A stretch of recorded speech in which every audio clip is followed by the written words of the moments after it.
What is it like to be on the verge of death? My youngest kid and I discovered it was both amazing and dreadful when I was 36. I'll always refer to William as my miracle baby because so many unusual occurrences conspire to pull us back from the edge of disaster. But 4 years ago, at the beginning of this adventure, I had a bizarre dream. I imagined myself falling to the surface of a little planet, the sky rimmed with pink and blue-green, and the darkness of space beyond. There was a bright spirit being who I knew as Sai Baba waiting for me. I wanted to hurry towards him as I floated down and landed, but instead, he softly pointed to two men 4 meters away.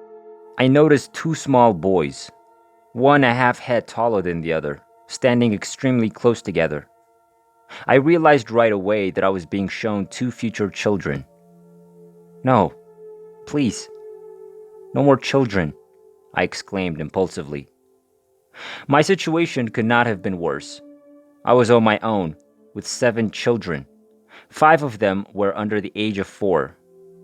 My heart, which had been injured by carrying twins, had gotten progressively worse with the 2 subsequent pregnancies. Physically, I was a shadow of my former self, plagued with back and joint pain. But, apparently undeterred by my pleadings, the spirit being gestured to the boys again, and I approached them to see what they were like. I peered into their eyes and saw nothing but stars shining through them. I watched Sai Baba move away slowly until he was nearly too little to see, and then vanished beyond the horizon. This incident troubled and interested me as I awoke.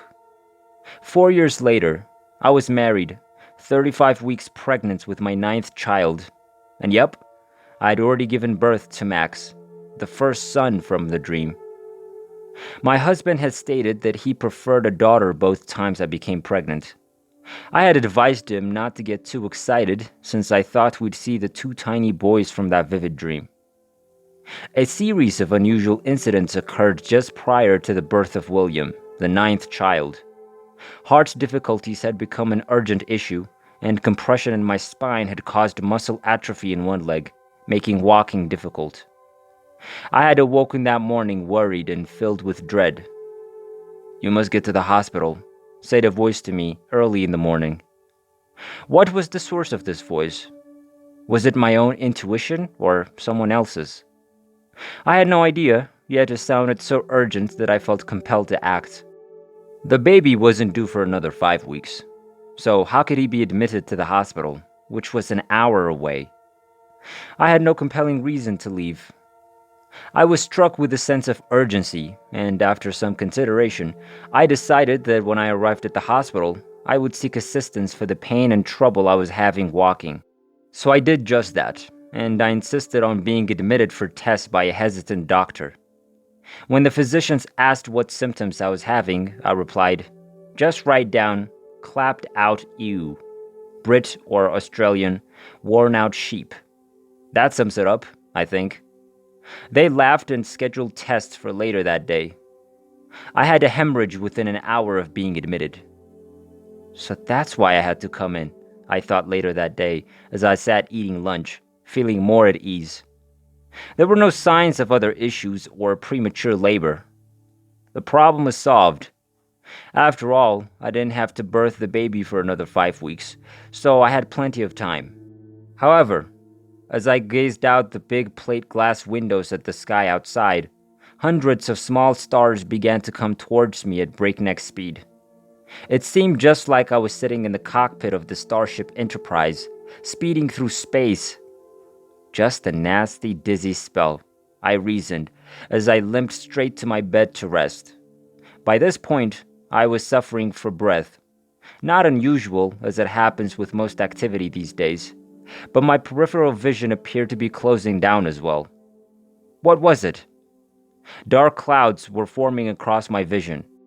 Another patient entered the bed and asked for a pen as I laid on the bed attempting to breathe.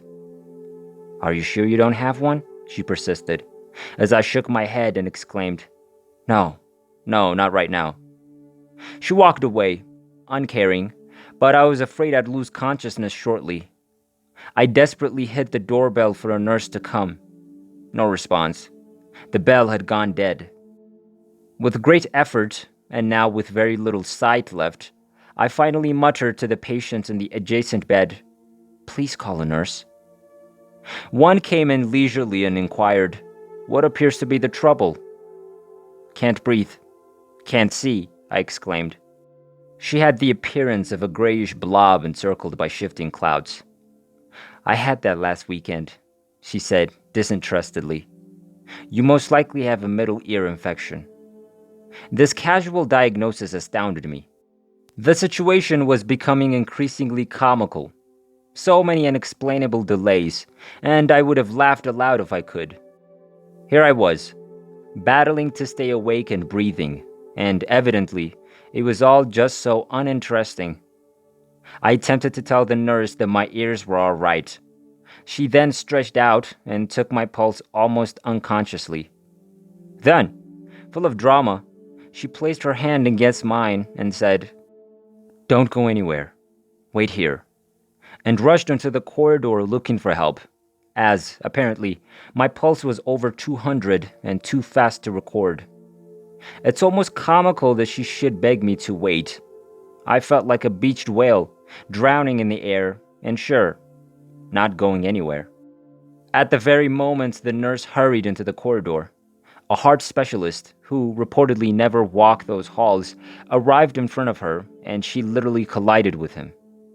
He entered the ward, immediately recognizing the symptoms of heart failure, and gathered all of the essential equipment for a rescue effort. Later, I was told how fortunate I was. The only other staff member on the ward that day appeared to be an inexperienced intern. He couldn't figure out what was going on. I was told that if this cardiac specialist had not been strolling down the corridor at that precise moment, a deadly delay may have occurred. I felt a cold gel sensor pack slammed on my back, and others probing my toes to see if I could feel them, but I was so cold and numb that I couldn't.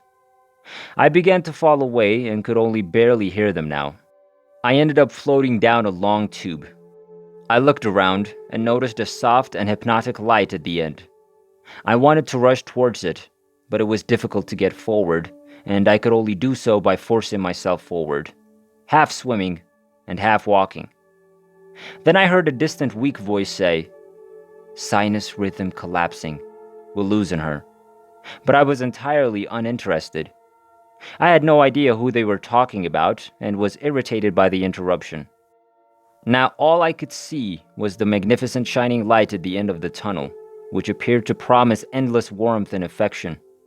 I was overjoyed and ecstatic. As I struggled to reach the light, I lost all sense of my body on the bed. I knew beautiful things awaited me if only I could reach to the end of the tunnel. The light had become brighter, and I could see the vague silhouettes of men calling me forward. Who's waiting there? I pondered. Are they angels or loved ones? I worked harder and harder to see the light at the end of the tunnel. Then a tiny anxious, "Baby on board," and a desperate, "Breathe, you must breathe," halted my journey.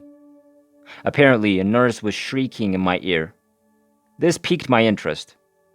I came to a halt in the midst of the tunnel, thinking, who has a baby on board who should be breathing? Perhaps it's me, I reasoned. Perhaps I'm pregnant. And if so, I must return. I turned around hesitantly. It was very difficult to leave that lovely promise of all-encompassing love and warmth waiting in the light, as well as those light-filled individuals. The descent back into the tunnel was abrupt. When I regained consciousness, there was complete chaos. Doctors were yelling, and my entire body was in anguish. I felt icy cold, but I could tell I was pregnant. My memories returned, and I realized I had numerous children and others who needed me to hang on. I fought to return, and despite the fact that my heartbeat was still unstable, I went into labor right away. "You can't have the baby yet," said serious-faced cardiac doctors. "When your heart has calmed down, we shall deliver in 2 weeks." I didn't dispute since I could understand their point, but I knew from my previous 8 deliveries that this would not be a practice run. So, tired, I braced myself for a long night. This baby was on its way, whether it was the correct moment or not. Later that day, I was told that I had passed out for a while, and that if this had happened at our house, about an hour's drive from the nearest hospital, both William and I would have died. I dwelt about the urgent message in the morning, and it was no surprise that I needed to go to the hospital that day. The several delays that had resulted in the nurse colliding with the heart specialist. I realized I'd been shielded in some way throughout this ordeal. I was also grateful to the nurse who had shouted in my ear, because I knew I had only turned around because she had prompted me to. A grim-faced team of cardiac specialists and surgeons assembled at dawn the next morning, with labor well advanced, to deliver the baby. I had needles in my feet, arms, and hands, and was linked up to a bank of cardiac monitors. The obstinate heart continued to race and wobble. Their gloomy expressions indicated me they weren't optimistic about our chances under anesthesia. "Do you want to leave any messages?" I was questioned. "None," I said. My husband and children were aware that I adored them. That was something I told them every day. I was confident that William, at the very least, would survive to be with his brother after witnessing the two tiny boys standing together on that planet 4 years earlier in the dream. As the anesthesia took effect, I felt completely at ease. After all, I had come so near to the light, and it had been so glorious that I no longer feared death.